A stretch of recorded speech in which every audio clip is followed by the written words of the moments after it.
Now, how many of you guys are afraid of the test coming up or of the speech we're doing right now? I will admit it, I am too. And because fear is a big thing. Fear is such a big thing that it was mentioned in the Bible 365 times. That's a lot of times. And that must mean it's very, very important today. Now, everyone has fear, whether that's of the tests, like I said, or of the speech, or the people around them, or just sports games. Fear is a huge thing in today's society. Now, I do want to say though, fear is all right. It's okay to have fear.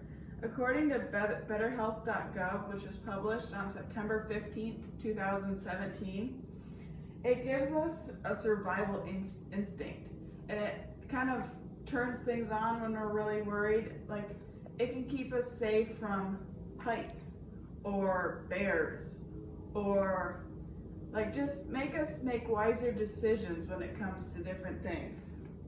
And it can also make us work harder. Now, fear does become an issue though when it controls us and it stops us from doing things. And this could be like, keeps you away from fun things, like according to Better Health. And like, it could keep you away from fun things like bungee jumping, roller coaster riding, maybe talking to friends. It could keep you away from those fun things. Now, that's when it becomes too much of an issue. Now, before I go on too much further, I want to kind of explain to you, what is fear? According to Merriam-Webster Dictionary, which was published November 26, 2021, it's an unpleasant emotion caused by the belief that someone or something is dangerous and likely to cause pain or a threat.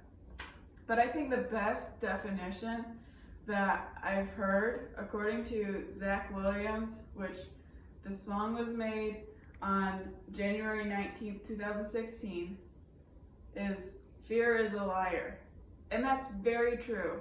Fear definitely is a liar. It tells you that you're not good enough, you're not strong enough, you're not smart enough, and it tells you all these lies. It's a liar. It's one of the biggest ways that Satan can attack us emotionally and mentally. Now, how can we fight fear? According to Deuteronomy 31:6, it says, "Do not be afraid or terrified because of them, for the Lord your God goes with you. He will never leave you nor forsake you." God is always with you. Remember that whenever you're fighting battles of fear and whenever you're facing something hard, God's right there beside you and protecting you. And we need to be strong and courageous. And another one is Proverbs 3:5-6. "Trust in the Lord with all your heart and lean not on your own understanding. In all your ways acknowledge him, and he will make your path straight." Trust in God. Know that he knows what's going to happen. He has the perfect plan for your life.